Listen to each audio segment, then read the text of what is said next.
Hey, just I guess for you and all this time of transition, Pete alluded to that there's kind of more been put on your shoulders. What are your responsibilities, I guess, through the playoffs and moving forward? Yeah, well, I think with Pete being elevated to the head coach, my role has changed a little bit, being the head coach of the defense.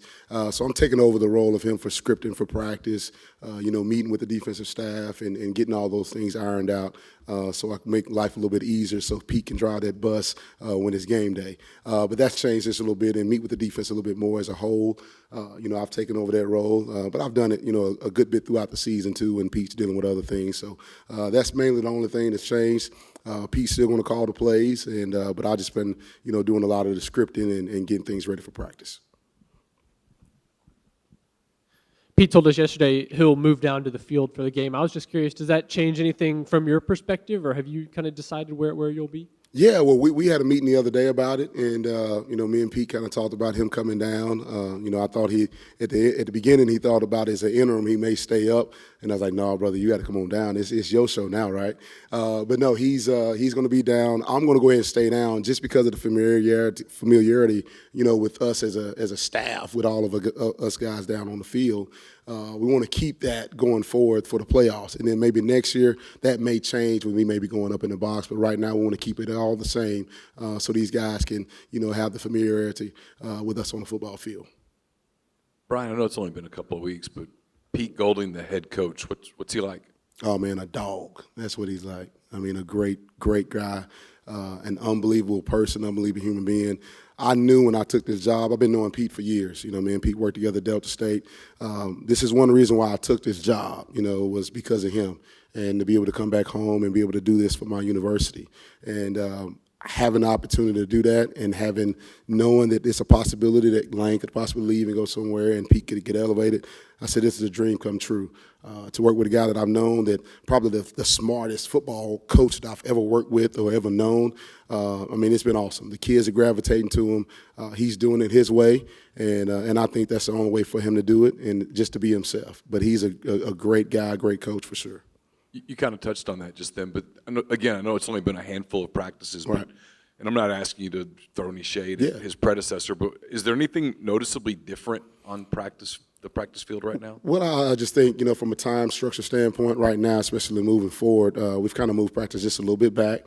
But we kept the practice more so the same, maybe have a walkthrough or two more than we had in the past. But, if it's broke, don't fix it. Don't try to fix it, right? But I think Pete's done a great job of just implementing the way that he wants to run his program, but also keeping, majority of it the same, because it's been working.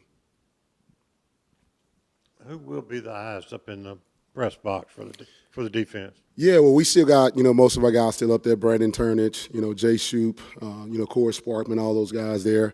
And then we'll add a couple more guys, from a veteran standpoint, at some point when we get these guys in that's, been coaching, Division I Power 4 football, that can go up in the box and be able to, help us from that standpoint, from great eyes. But a lot of stuff you're able to see from the field. It's just so easy with the iPads too. That helps.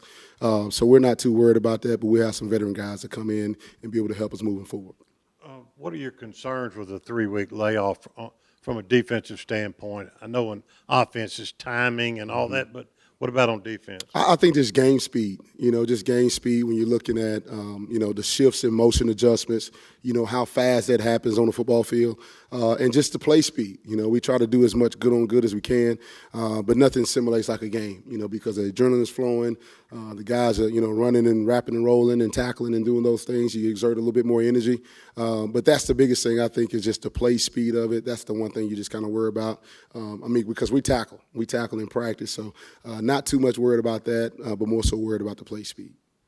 You mentioned just a little bit ago Pete being one of the smartest football coaches not asking for, how you guys are going to stop Tulane, but could you help me understand what Pete does so well, or what makes him so smart? Well, I think he does a great job of thinking outside the box and understanding that, what you may see on film, you may not get. All right, so what are some things that they may do off of things that they've already done? And I think that's a big part of being a defensive coordinator. You want to try to think a step ahead, a couple of steps ahead to just try to see, all right, well, what are they going to try to do next off of this formation or off this action?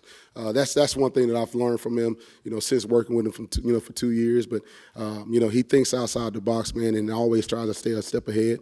But the biggest thing, he always has answers for answers.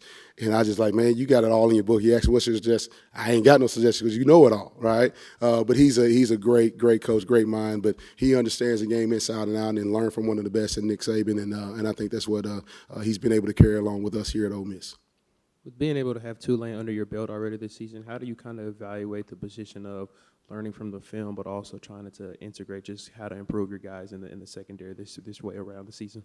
Well, I think with Tulane, those guys have done a great job moving forward. Since our game, number one, they beat the ACC champion and won their conference.